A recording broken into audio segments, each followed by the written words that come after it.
আমার সোনার বাংলা, আমি তোমায় ভালোবাসি।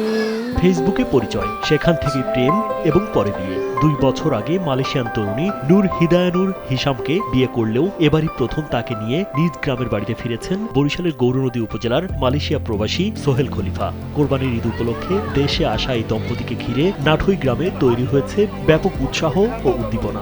বিদেশি পুত্রবধূকে এক নজর দেখতে সোহেলের বাড়িতে ভিড় করছেন আত্মীয় স্বজন, প্রতিবেশী ও গ্রামবাসী। আমাকে অনুমতি নিয়ে বিবাহ করছে, বউ আল্লাহর ইচ্ছে ভালোই। বাংলা ভাষায় সে কথা বলে, বোঝে আমার কথা, সে বোঝে। মনে করেন এর যে কথাবার্তা এবং কিন্তু সুন্দর গানও গায়, ঠিক আছে, জাতীয় সঙ্গীতটাও খুব ভালো করে গাইতে পারে। এরপর টুকটাক 2-4টা ভাষা তো বলেই। নাতি বউ দেখে ভালো লাগছে, নাতি সম্পর্ক হয়, পাশাপাশি বাড়ি, আমরা খুব মিলেমিশে থাকি। এই সোমবার রাতে গায়ে হলুদ আর মঙ্গলবার দুপুরে বৌভাতের আয়োজনকে ঘিরে নাঠই গ্রামে তৈরি হয় উৎসব মুখর পরিবেশ। গ্রামের অনেকেই বলছেন এর আগে এলাকায় বিদেশি বধূ আসার ঘটনা খুব একটা দেখা যায়নি, তাই কৌতূহল আর আনন্দে সবাই নতুন এই দম্পতিকে শুভেচ্ছা জানাতে ছুটে আসেন। আমরা সবাই খুব খুশি এবং ভাবি আমাদের সাথে মিলতাল দিয়ে খুব সুন্দরভাবে থাকতে পারতেছে এবং খুবই ভালো একটা মানুষ। আমাদের ভাতিজা দীর্ঘদিন মালয়েশিয়ায় চাকরিরত ছিল, সেখানে তার জীবনসঙ্গী নিয়ে আসছে। আমাদের এলাকার মানুষ অত্যন্ত আনন্দিত এবং খুশি, আমরা দোয়া করি।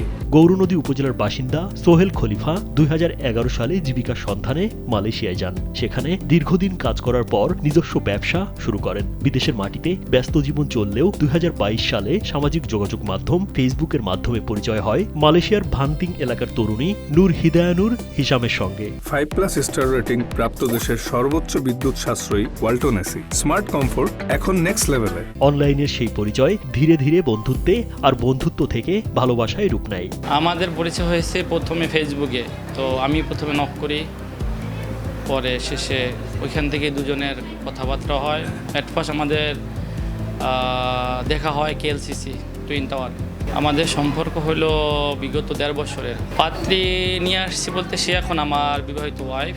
আমি ওইখানে বিবাহ করে নিয়ে বাংলাদেশে আমার অনুভূতি অনেকই ভালো লাগতেছে যে সে আমার লাইফ পার্টনার বা আমার জীবনসঙ্গী হিসেবে আমি খুবই ভালো একজন লাইফ পার্টনার পাইছি বা আমার জীবনসঙ্গিনী খুবই ভালো। পরে দুই পরিবারের সম্মতিতে 2024 সালে মালয়েশিয়াতেই তাদের বিয়ে সম্পন্ন হয়। বিয়ের পর নানা ব্যস্ততায় দেশে ফেরা হয়নি সোহেলের। তবে বাংলাদেশের সংস্কৃতি, গ্রাম বাংলার জীবনযাপন এবং স্বামীর শিকড়কে কাছ থেকে দেখার আগ্রহ ছিল নূর হিদায়ার। অবশেষে সেই অপেক্ষার অবসান ঘটে চলতি কোরবানির ঈদে। স্ত্রীর ইচ্ছা পূরণ করতে তাকে নিয়ে দেশে ফেরেন সোহেল। এরপর গ্রামের বাড়িতে শুরু হয় উৎসবের আমেজ। ওর বাবা মা সবাই আমার সাথে ভালো, বা তারা সুসম্পর্ক, বা তারাও বিষয়টা খুব ভালোভাবেই নিচ্ছে। তারপরে আমাদের আর কি বিবাহ বন্ধনাবদ্ধ হয়। বাংলাদেশের আতিথেয়তায় মুগ্ধতা প্রকাশ করেন নূর হিদায়ানুর হিসাম। আলহামদুলিল্লাহ, বাংলাদেশ মেমাওকে সবাই আমাকে খুব আপন করে নিয়েছে। গ্রামের পরিবেশ, মানুষের আন্তরিকতা এবং এখানকার খাবার আমার খুব ভালো লেগেছে।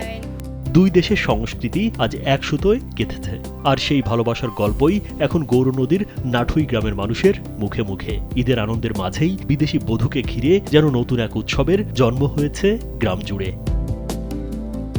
রাজীব বিশ্বাস, কালবেলা।